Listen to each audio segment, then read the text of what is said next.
test is in 4-part, Part 1, Part 2, Part 3, and Part 4. Now look at Part 1. Part 1. You are going to hear an orientation talk.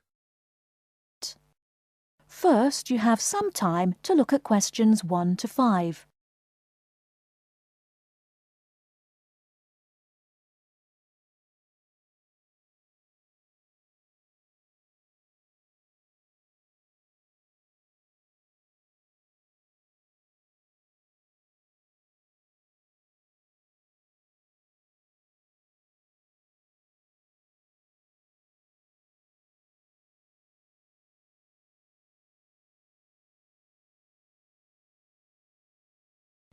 Now we shall begin. You should answer the questions as you listen, because you will not hear the recording a second time. Listen carefully and answer questions 1 to 5.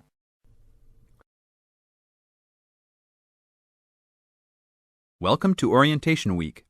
Today I am here with the captain of our school's women's gymnastics team. Her name is Elizabeth Rain, and she is a fourth-year student. I hope you can all see her as an example of a responsible student and athlete, a role model for everyone. Hi, Elizabeth. Thank you for stopping by our Orientation Week. Thank you for having me. Welcome to our university, everyone. If there are any of you thinking about joining our school's athletic program, I would strongly encourage you to do it. Being a part of the gymnastics team has been one of my best experiences during my time at this school. It has taught me so much about teamwork and friendship, and has even taught me how to improve my academics by prioritizing my time. I have some questions that I am sure the students will want to know the answers to as well. First of all, how did you find the time to do well in classes as well as train for gymnastics? Prioritizing is the key. You must be very organized. Every day I wake up and I know what I must do for the day. I plan things in order of importance. For example, if today I have a competition for gymnastics in the afternoon, then I know I have to finish my homework and studying in the morning. In other words, keeping an organized schedule of your priorities is very important. Can you explain to the students a little bit about your study habits? Well, I usually try to take classes that I'm interested in. This way, I have no excuse not to study because I chose the classes out of my own preference. I separate my study time by class. For example, if I have 5 classes for this semester, I will study for 1 class a day from Monday through Friday, and then review for all of them on the weekend. I won't try and study for all 5 of my classes at one time. It is too hard to do that, to remember everything and not feel like you are going crazy. It is very important to focus the time that you set aside for studying. I do not study with the television on. I try to keep away from all distractions, because I find that I learn better that way. But of course, how each individual will study depends on each person. Before you hear the rest of the conversation, you have some time to look at questions 6 to 10.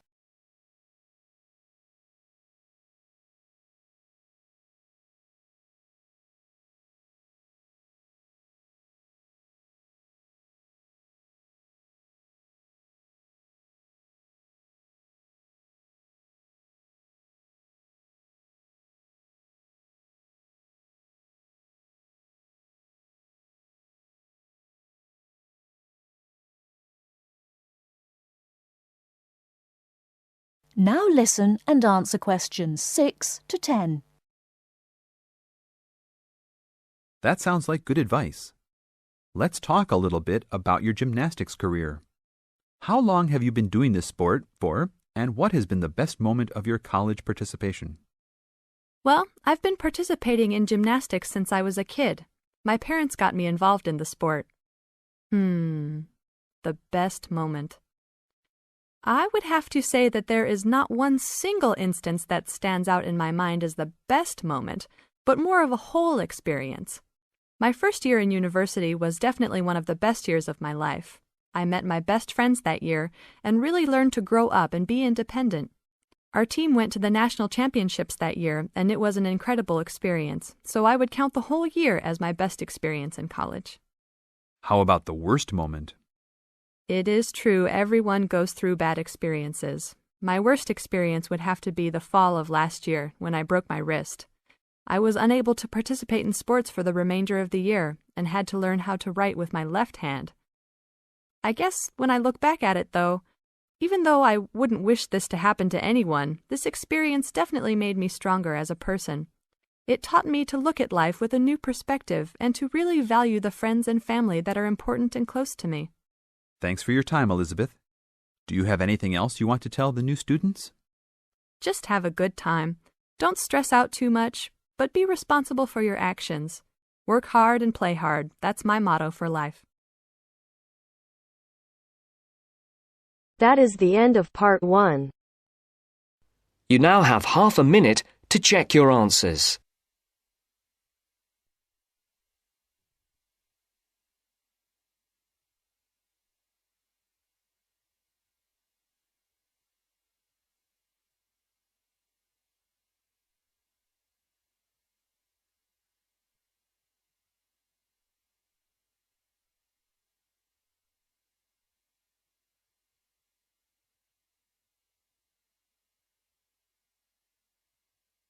Now turns to part 2. Part 2. You will hear two students discussing the subject of rock art. First, you have some time to look at questions 11 to 17.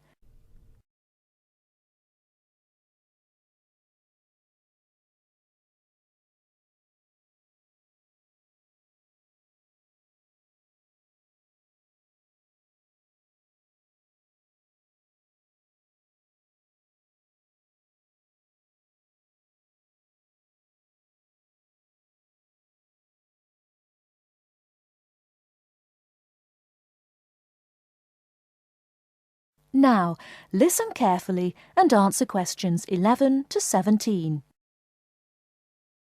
Sorry I'm a bit late. Oh, no problem. Thanks for agreeing to help me with my assignment today. I really needed to go over it with someone. Sure. You were going to talk about European rock art, weren't you? Yes, the rock drawings in the caves of Lascaux in western France. Oh, fantastic. Over 13,000 years old, I believe. What sort of drawings are they? They're drawings of animals on the whole, but you can also find some human representations, as well as some signs. There are roughly 600 drawings at Lascaux. Really? Were they mostly pictures of bulls? Well, no, actually.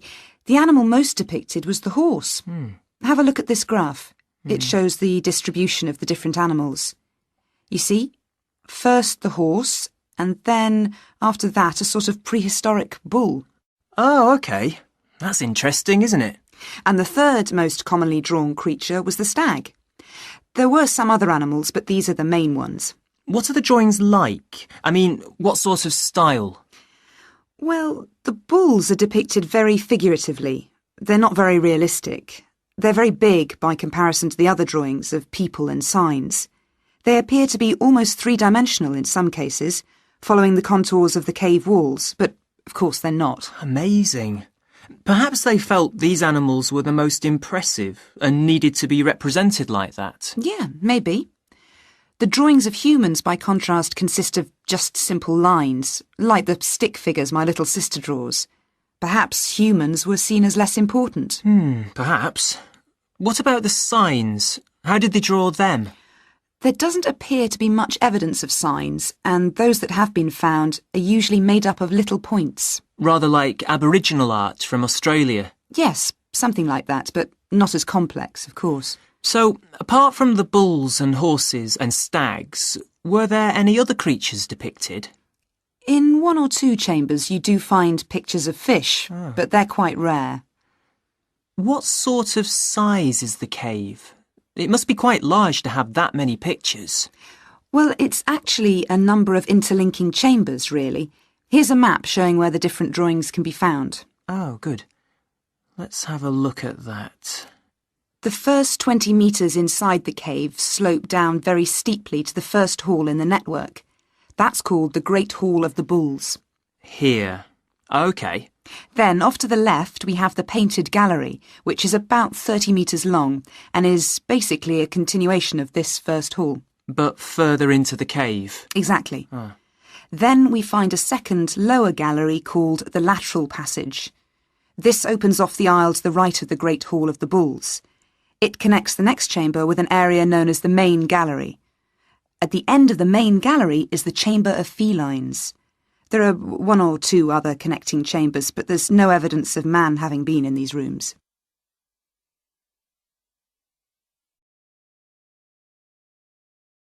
Before you hear the rest of the talk, you have some time to look at questions 18 to 20.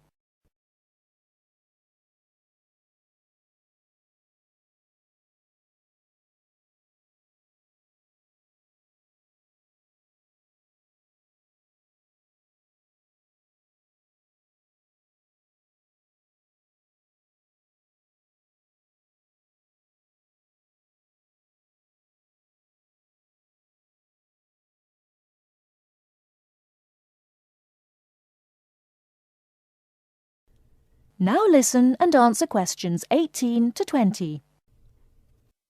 Is the cave open to the public today? Well, no, because after the initial discovery in 1940, it was opened and literally millions of people came through to see the drawings. Then, in the 50s, the experts started to worry about the damage being done to the drawings, and the government finally closed the Lascaux cave in 1963. Is that so? It wasn't really the tourists that were doing the harm, but the fact that after thousands of years the cave was suddenly open to the atmosphere, and so bacteria and fungi started to destroy the pictures. You need a special permit to enter the cave now, and very few people can get that, unless they're scientists or have some official status. It's a shame, but I can see that they had to do something to protect the cave. So that means you can no longer see this rock art? Well, not exactly. What they've done is recreate the drawings in a man-made cave, which you can visit. Oh, brilliant. Yeah, the authorities decided to reproduce the two best sections of the site, so they've created a life-size copy of the Hall of the Bulls and of the painted gallery. It's just a cement shell, which corresponds in shape to the interior of the original. So now you can visit the caves without actually harming any of the 18,000-year-old paintings. Mm-hmm. That is the end of part 2. You now have half a minute to check your answers.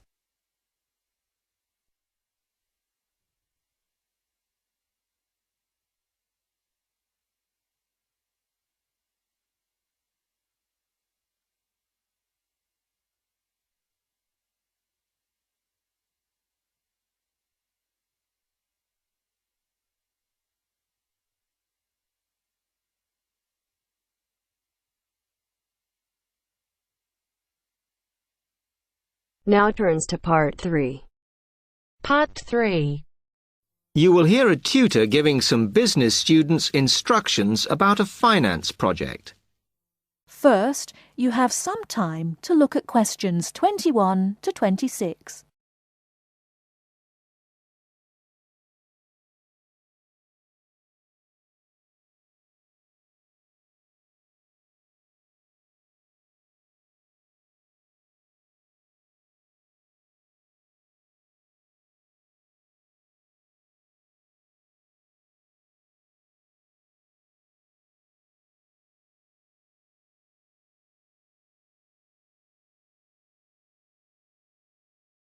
Now listen carefully and answer questions 21 to 26. OK, can you quieten down, please? Now, today I'm going to talk to you about your assignment. We've been studying the effects of the exchange rate, so I'm going to give you a project to do on this. Right, can you make some notes while I'm talking? The first thing that I'd like you to do in order to prepare this is to select where you're interested in. I mean, which country, and therefore which currency you're going to be operating in. OK, now the purpose of the project is to make money, and I'm hoping some of you will make a significant amount. So, I want you to suppose that you have £100 that you will have to invest purely in the rises and falls of the exchange system. In other words, you'll be trying to predict rates. This is a project that you'll be doing together, but before you work together, you'll have to go off and research what you need to know about the economy of that country and how well it's doing or is expected to do in the near future. You could all make up a little information sheet with your notes on, clearly legible, because then I want you to get together, we can do that next week, and to go round and read about each other's countries. When you see how well or badly each country is doing, I want you to decide what your exchange rate is going to be against all the other currencies. After that is all sorted, what you're going to do is go round the other students and attempt to sell your money to the others. Remember, this will depend on the success of your country's economy and the rate you fixed for your currency. Now, you're not allowed to just swap currencies with each other, but you may wish to buy from the other countries. But you must do a proper transaction. All the way through this, you must keep your accounts properly for each transaction. I'll give you 1 week to do this, and then we will set a time for the deals to finish, a bit like the stock exchange.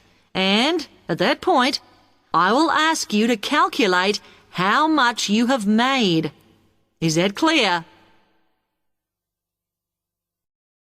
Before you hear the rest of the talk, you have some time to look at questions 27 to 30.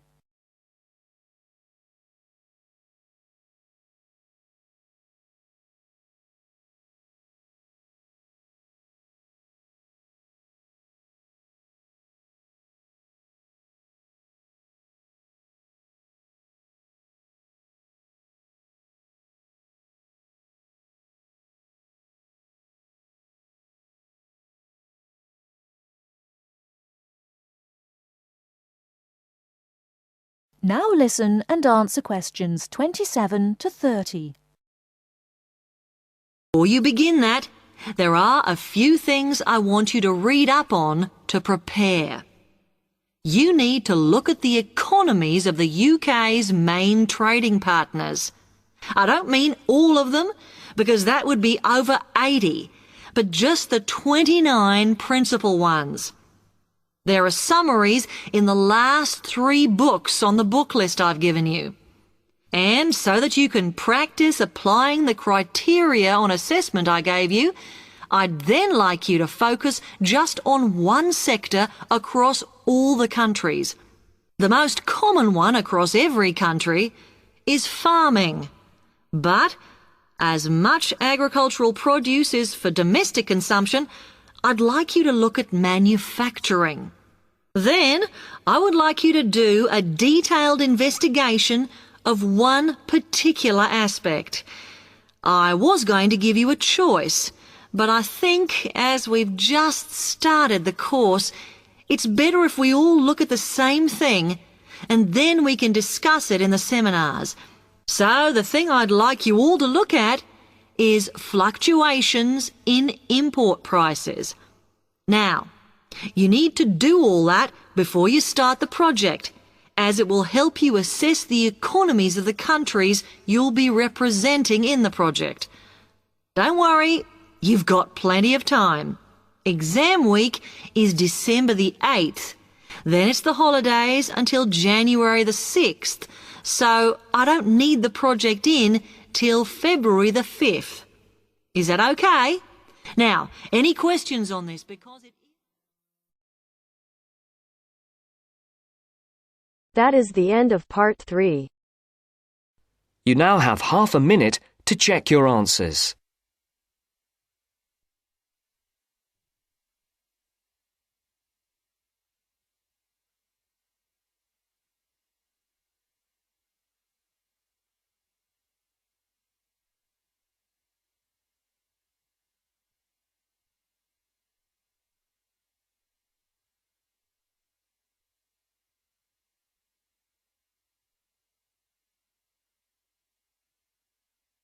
Now turns to Part 4.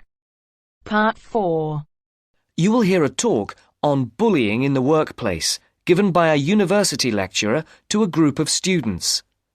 First, you have some time to look at questions 31 to 40.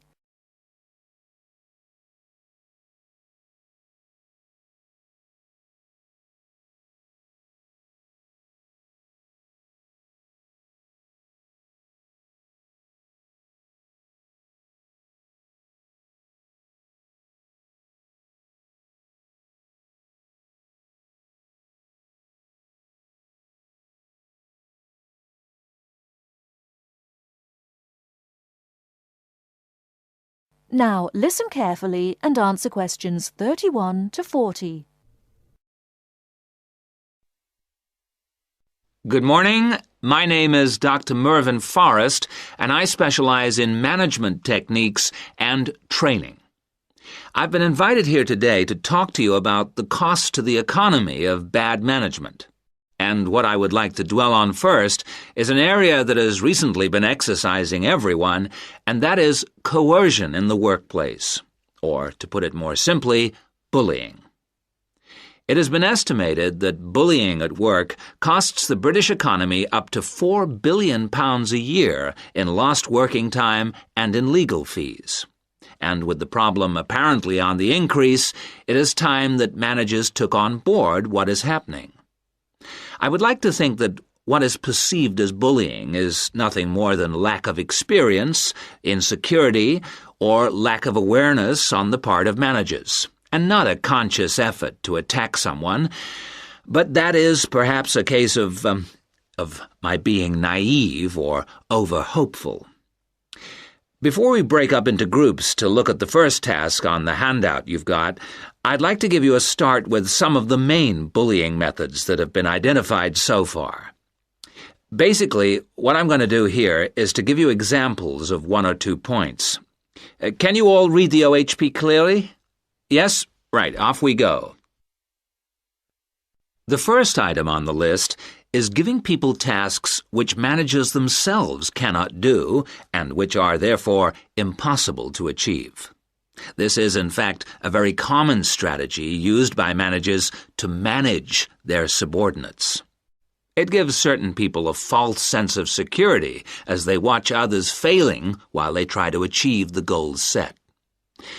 Another simple bullying technique is constantly moving the goalposts, especially when one's employees are in the middle of a task. This is not bad management, it is just plain stupid.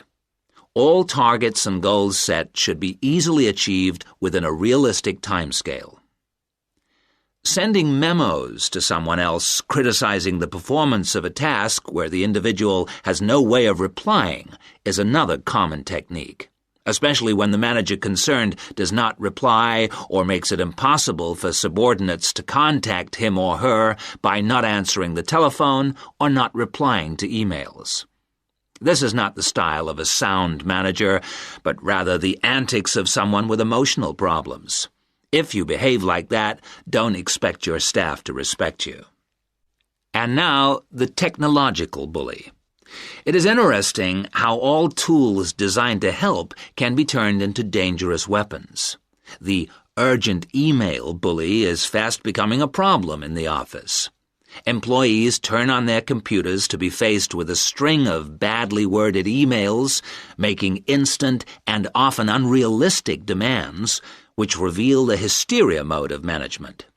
Have you ever felt a sense of dread before looking at your email, even your personal messages? All companies should develop a company strategy whereby there is an email code of practice, with offensive messages being forwarded to a designated person for appropriate action. I would now like you to break up into groups and brainstorm other bullying techniques which you think you may have experienced, and perhaps, if you're honest, which you have been party to. I can think of at least 9 more bullying strategies. I would also like you to consider ways in which you think that each of the techniques on your list can be countered. Is everyone clear as to what the task is? Yes? Okay. You've got 20 minutes to do this. That is the end of Part 4.